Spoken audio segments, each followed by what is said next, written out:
Hello and welcome to North Country Matters. My name is Donna Seymour. I'm a member of the St. Lawrence County branch of the League of Women Voters, one of the civic partners for our show. Today, my guest is Susan Ruff. Sue is the Advocacy Director for the Southern Tier Independent Center, one of several centers around New York State. Sue, welcome to North Country Matters. I'm glad you can be with us today to talk about the work of the independent living centers and the current state of their funding. Thank you, Donna, for having me. I really appreciate it. Well, I think we've got a lot to talk about today. So let's start by having you tell us a little bit about yourself and how you came to be involved in this work. Well, I started learning about this work when I was 11 because my youngest brother was born with multiple disabilities. And my parents were told to put him in the local developmental center and forget that he had been born. And my parents said, no, he's our child, he's going home. And he lived until he was about 12 years old. He had a very severe heart condition. He was never really strong enough for heart surgery. And the doctors had told my parents he won't even live past the age of 5, but he lived till he was 12. But I started learning about advocacy issues because at the time, education for children with disabilities meant going to a not-for-profit and hoping that they had a school in the church basement. The doctors were afraid to treat my brother just because they weren't familiar with working with people with disabilities, many of the pediatricians. My father's insurance where he worked would not cover my brother because he had disabilities. So I started observing at an early age. I'm also the parent of a person with a disability, a young adult woman. And of course, as we age, all of us, well, 25% of the people in the country have disabilities, but those of us who are aging, as we begin to lose vision, hearing, mobility, we all become disabled. But in the 1990s, I was asked to be on the board of directors at Southern Tier Independent Center. And in 95, they asked me to start a supported employment program to help people find and keep jobs. And I did that for 10 years. And then they said, would you work in the early childhood area? So then for a couple of years, I worked with families who had children who from birth to 5. And then in 2007, my boss and supervisor said, why don't you do systems advocacy? We'd like you to do that. And so I've been doing that since 2007.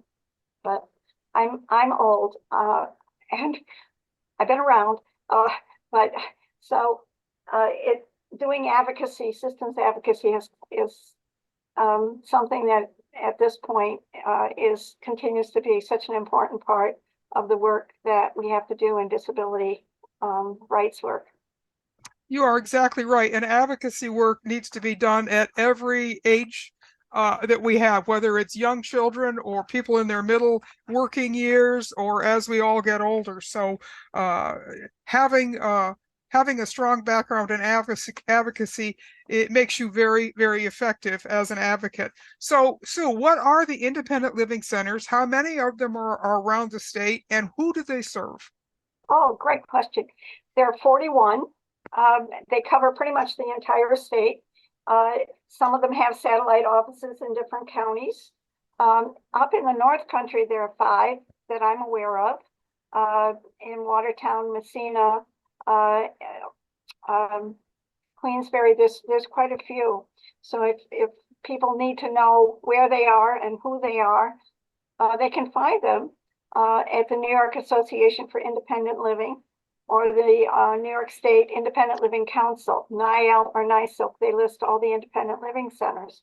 And the centers, they come in different sizes, depending upon the grants that they've applied for and that they get. Where I work at STIC, STIC started out in 1983. We're now more than 40 years old. We originally started with a $100,000 grant from Warren Anderson and a staff of 4 people. And over 40 years, we've really grown. So now we have more than 600 employees and a much bigger budget. And we get funds from probably 30 different funding sources, including the state of New York. So, but all of the programs at STIC and also in other independent living centers promote independence, inclusion, and community integration for people with disabilities. Even though it says independent living center, nobody lives here. We don't do housing per se. We help people try to find housing, absolutely. So our philosophy is that even though you have a disability, it doesn't mean you have to occupy a different world than everybody else.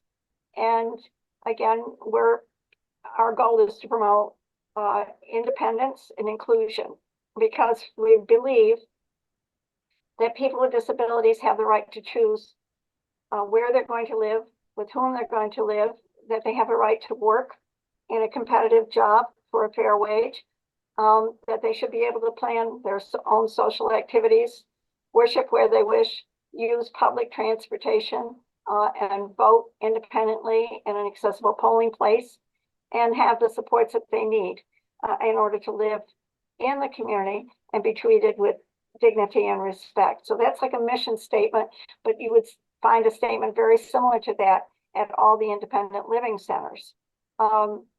So that's just kind of a definition. Well, that's a good one, and I will be sure to put that link in our show notes about where people can find specific offices for their own use. So the entire care industry community in New York has been impacted by the governor's budget proposals and by her 30-day amendments, which proposed even further cuts. In fact, the care community has rallied, I think, to an unprecedented level to oppose those cuts and to advocate for restoration of the funds. Everyone from child care providers to those who work with the elderly and the disabled have come together to educate legislators and the public about the work that they do and the needs of their clients. So talk to us about those budget proposals to eliminate the designated representatives, which specifically impact the people that you serve. Well, there's been quite a few things, a couple of good things, but a lot of bad things in the budget and in the 30-day amendments that came out. The independent living centers are, besides the grants that they go out for, the basic funding for the centers themselves comes through the state education department, and it's $16 million a year. That covers 41 centers who then find funding from other sources, excuse me, depending upon the programs they want. So we asked for an additional $2 million this year. The Senate said, yeah, we think you should have it. The Assembly hasn't. That would mean each of the 41 centers would get a little bit less than $50,000, which barely hires another person. The care issues that you started to talk about, those pertain to consumer-directed personal assistance, which is a program that was started by the independent living centers back in the 1990s. And the 30-day amendments really threaten those. The provisions of, and I'm going to bring this up here and pull that off, because I want to make sure that I'm quoting the right thing here. So it's not just that the governor's 30-day amendments are a big problem. Back in 2020, the budget passed a provision that said in the future, in order to be eligible for home care, consumer directed or traditional or whatever, a person would have to have need of 3 activities of daily living. That would mean that in order to get somebody to come into your home, you would have to have a need for somebody to get you out of bed, take you to the bathroom, do a shower, feed you. Well, a lot of people are currently getting CDPA who don't have all those needs. So for example, a really good example. A person who is blind may only need a few hours a week for somebody to help them with laundry, cleaning, and grocery shopping.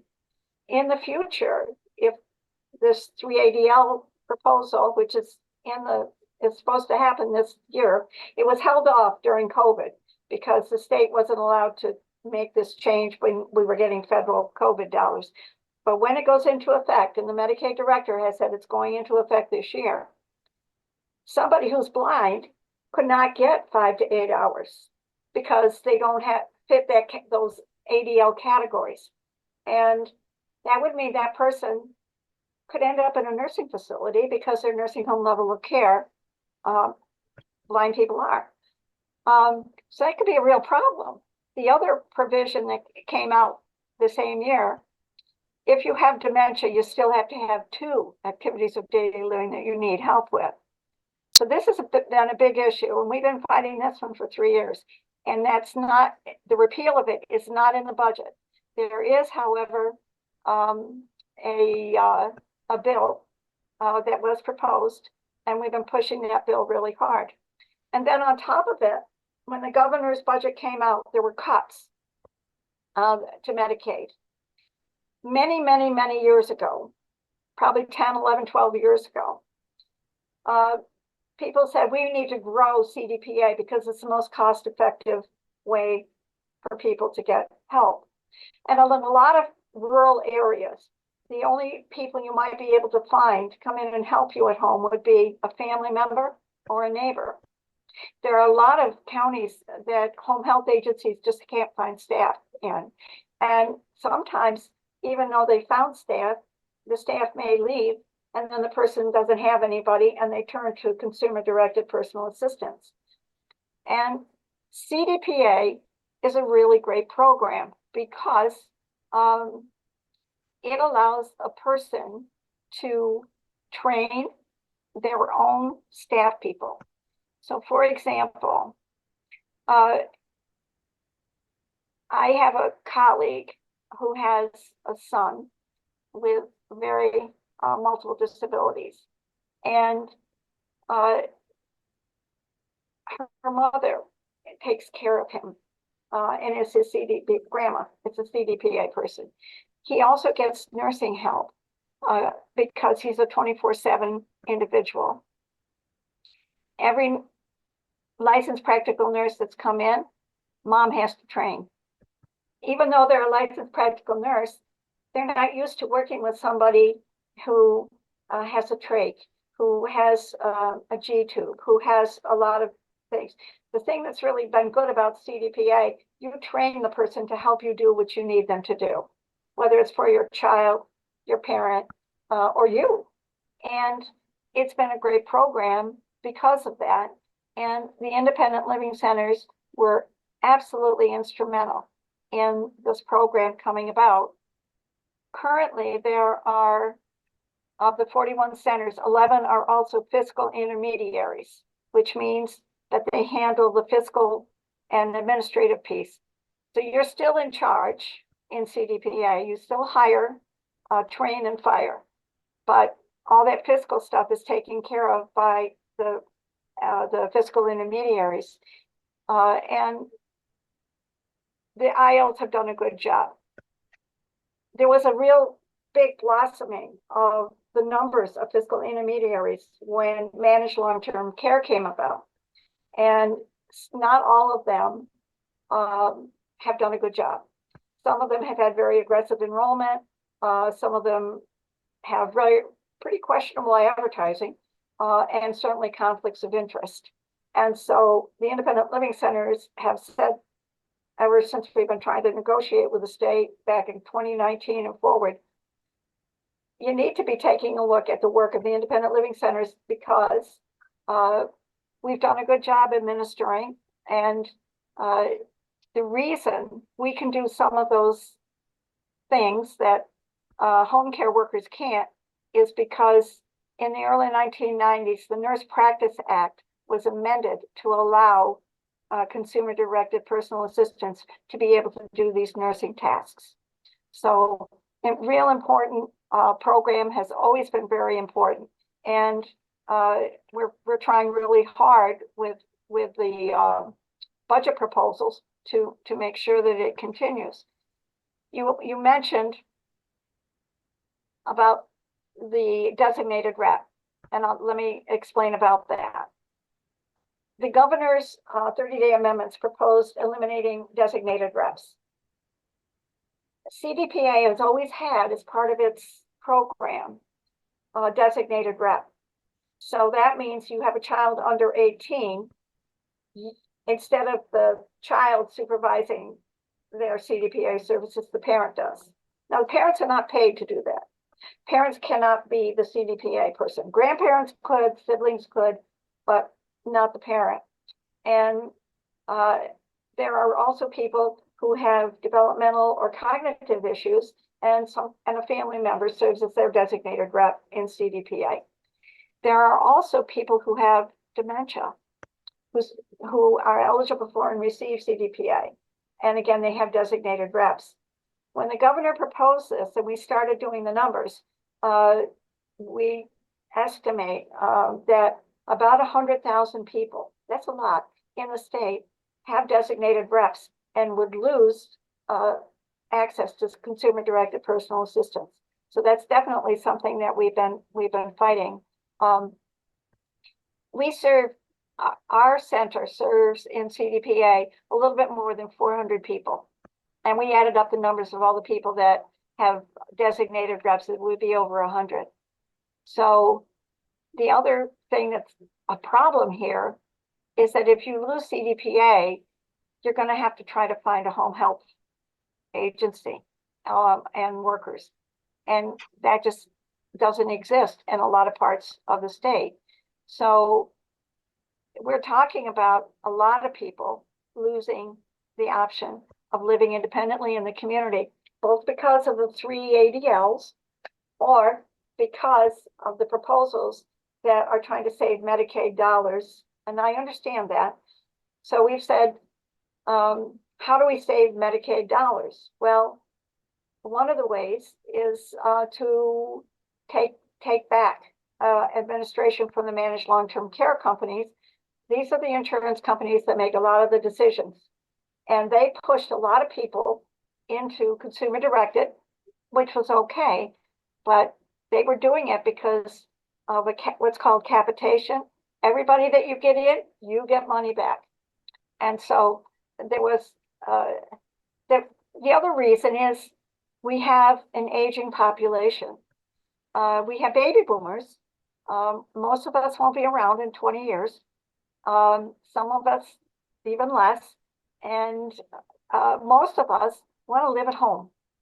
And if we are Medicaid eligible, and many of us are, we would like to get help at home so we can stay at home, so that our pensions, our Social Security, our lives are in the community as much as we possibly can.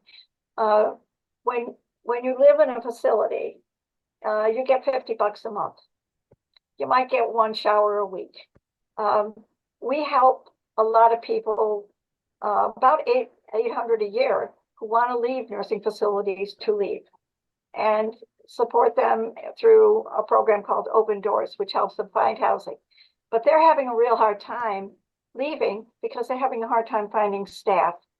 And they're having a hard time finding staff because of the wages. And you've had people on to talk about fair pay for home care. And I remember a few years ago talking to a member of the assembly who made the statement, in a very rural county. He said, I think home care workers should be paid $22 an hour. And I was stunned. I said, boy, that'd be great. And he said, because he said it's economic development. He said, people working in this field that want to work with the people in their community should be paid a decent wage. That way they can afford their rent, feeding their families, and medical insurance for themselves. But he said that also would allow those people who are living at home to spend their Social Security dollars and their pensions on things like the grocery store down the street, the place where they go to get their hair cut. All of those things that people want to spend their income in. And it may sound disrespectful, but when a person goes into a facility, you may be there 24/7, but you're not going to have somebody touching you, helping you 24/7. You're lucky if you get 3 to 4 hours, and many people don't even get that. I spoke with a man this past week who's helping his dad, and he's trying to get his dad out of a facility and back home. And he goes and he visits his dad, gets him out of bed and walks, because he wants his dad to not lose his muscle mass. And he said the staff there doesn't take his dad walking. He said they don't have time. And if facilities can find people, it's really hard work, and it's work that should be paid. There's a local donut place here. The starting wage is $19 an hour. And we can't get that for the people that we're asking to take care of our family members who have disabilities. So again, we fight for wages, and so that people will actually want to do this work, which we admit is hard work. But I'm really glad that you've been focusing on this on your show, because you live in an area of the state that has pretty independent people. And when there have been polls done and you ask people, where would you like to be? Extremely high percentage say, I want to be in my own home, and I want to be there as long as I possibly can be, right up to the end. And that's the goal of everybody, to be independent. You're exactly right about that, Sue. And, clearly a lot of the people that we're talking about who will be the most impacted by some of these proposals are not able to speak up for themselves, so they need advocates. And in fact, it looks like a lot of them are being targeted simply because they're so silent. There is no one to speak for them except someone, a family member or someone like yourself who's an advocate. But there are laws on the books, both federal and statewide, that should be protecting these people. Are they? No, isn't that awful? There are several laws. The proposals in the governor's budget and the 30-day amendments violate several laws. They certainly violate Title II of the ADA, which is because they're discriminatory. If a state can say, based on your disability, you can't get CDPA, you don't have enough need, well, that's discriminatory. You can't have a designated rep. Again, that's based on what an individual's disability needs, and that's a reasonable accommodation. So no, the proposals, not only do they violate Title II of the ADA, they violate the Olmstead decision, which came out of Title II of the ADA. This is the 25th anniversary year of the Olmstead decision, which was written by Justice Ginsburg.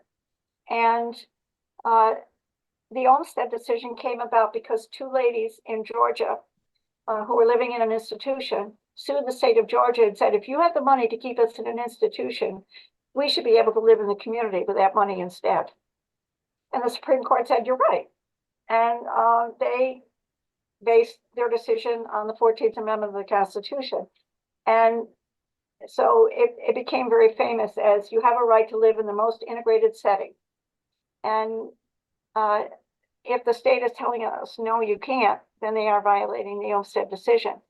There's also recently, about a year ago, HHS, the federal office, proposed new regulations to cover what's called the Rehabilitation Act. Rehab Act came out before the ADA, and that was also a Civil Rights Act, basically. And it says that if you get federal dollars, you can't discriminate. So we're looking at that. Also, we fought a long time for something called Community First Choice Option. Those are extra federal dollars to pay for things that people need in order to live, what they call the incidental activities of daily living, like somebody who could help guide you when you're cooking to make sure you don't burn the house down. There's a whole long list of incidental activities of daily living, which currently a person can qualify a person for home care. But again, with that 3ADL thing, those are going to be off the table. So the state applied for and got CFCO money. Since 2016, we've figured out that Val Bogart from the NYLEG figured out the state has brought in an extra 6% federal Medicaid match, which is $3 billion. So if you're getting all this money, and part of the provisions of CFCO are anti-discrimination stuff, and we've been taking a look at that as well. So the disability rights lawyers are saying, wow, the state's violating that too. I think the state's violating, in addition to Title II, I would be taking a look at also New York State human rights law, because Title II of the ADA was became part of New York State human rights law 2013. Took a long time to get that into New York. But anyway, so yeah, there's quite a few laws here that we're looking at and saying you're violating the intent, and actually you're violating these laws. Of course, the problem with all that is, Sue, is that in order to get the state to stop, that somebody's going to have to take them to court, and that is not really a viable option. But voters it's a hard option, because yeah. you have to have standing, and you have to be hurt to have standing. So how many people have to be hurt or die in order to have standing to sue? But voters are going to have the opportunity to do something about that this fall. As you know, New Yorkers are going to be able to flip their ballots and vote for the New York State Equal Rights Amendment, which will put anti-discrimination protections into the state constitution that are not currently covered. Protections for the disabled, the elderly, among others. How important is that going to be for people to vote yes on, in terms of the folks that you're working with? There's a lot of analysis going on, because people can basically sue now, but it's really hard. People can bring ADA suits, people can bring human rights suits. It's hard to sue government, though, really is. But it's important that people understand that we need to not be discriminating against groups of people, whether the person is older, whether it's a woman, whether it's a person with a disability. That there's the reason in New York State that we have human rights that protect so many different groups is because we're trying to prevent people from being discriminated against. And having that solidified in the New York State Constitution, we think is a very, very important thing. And you're right, the League is trying to give people information and education about that. I want to also suggest to people, in addition to, if you want, and if you can, calling your members of the New York Assembly and the New York Senate and talking to them or talking to their staff people about these issues. There's a very, very, very important federal bill that's been kicking around under different names for a long time. And its current name is the LaTonya Reeves Freedom Act. And pardon my cheaters, it was introduced by Senator Bennett from Colorado, and LaTonya Reeves lived in Colorado. She fled Tennessee because she could not get freedom to live in her own home in Tennessee. So she moved to Colorado, and then she started helping other people who did not want to be in institutions to be able to live at home. LaTonya died last year, sadly, but the bill is named because of her work. And this basically would codify the Olmstead decision so that people could get long-term supports and services while living in the community of their choosing. And so you make a good point there, that not everybody where you live in this country depends a lot about how you live. And so when we live in a state like New York, we need to take every advantage that we can to go ahead and vote for the Equal Rights Amendment to protect people. I hate to tell you that we've run out of time, so I'm going to have to bring this to a close, but thank you so much for coming in today and for your thoughts. You're a real expert, and that's what we like here on North Country Matters, is to talk to people who know a subject in depth. So thank you again. Welcome. And maybe we can have you back another time. Oh, please, and encourage people to talk to their Congress members about signing on to LaTanya Reeves.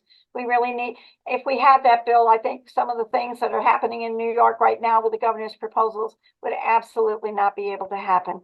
Well, thank you for that. Thank you. These conversations are a production of North Country Matters. This show is a civic collaboration between the League of Women Voters of St. Lawrence County and the Potsdam Public Library. Until next time, remember, our North Country matters.